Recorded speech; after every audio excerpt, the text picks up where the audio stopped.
आज हम आपको सुनाने जा रहे हैं रामू भुलक्कड़ की कहानी। रामू दर्जी अपनी भुलक्कड़पन के लिए पूरे गांव में मशहूर था। अगर कोई उन्हें कुर्ता सिलने का कपड़ा देता तो वे उसका पायजामा सिल देता, और यदि कोई शर्ट सिलने को कपड़ा देता उसका रुमाल बना देता था। धीरे धीरे गांव वालों ने उनको काम देना बंद कर दिया। एक दिन उनकी पत्नी ने कहा, आपसे अब सिलाई का काम नहीं होगा। आप ये पैसे लीजिए और जाइए एक गाय खरीद कर लाइए।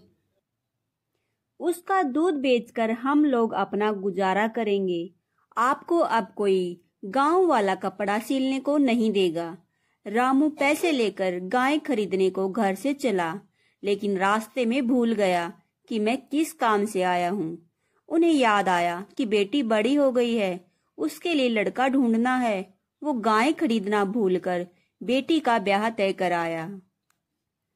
घर वापस आने पर पत्नी से डांट खाकर चुप रह गया, लेकिन वो ये भी भूल गया कि बेटी की शादी का दिन निश्चित है, और अब खुद ही भूल गया तो पत्नी को या गांव वालों को कहां से बताता। तय समय पर बेटे वाले बारात लेकर गांव के बाहर आकर बाजा बजाने लगे, और गांव वाले सोच रहे कि किसके यहाँ बारात आई है। प्रधान जी को बारात के पास भेजा गया कि जाकर उन्हें बताइए कि वो लोग रास्ता भूल गए हैं, हमारे गांव में कोई शादी नहीं है। प्रधान जी पहुंचे बारात के पास और उन्हें बताया कि हमारे यहाँ कोई शादी नहीं है। आप लोगों को किस गांव जाना है, मुझे बताए, शायद मैं आपको रास्ता बता सकूं। उधर से जो जवाब दिया गया उसे सुनकर गांव वालों के होश उड़ गए। उन्हें समझ में आ गया ये रामू दर्जी की करामात है, बेटी की बारात बुलाकर भूल गया।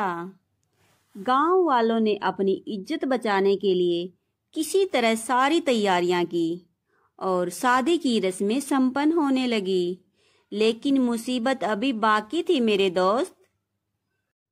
जब शादी के लिए लड़की की खोज की गई तब पता चला लड़की तो अपने मामा के घर गई है। उसे तो पता ही नहीं कि मेरी शादी के लिए बारात मेरे घर पर पहुंची है।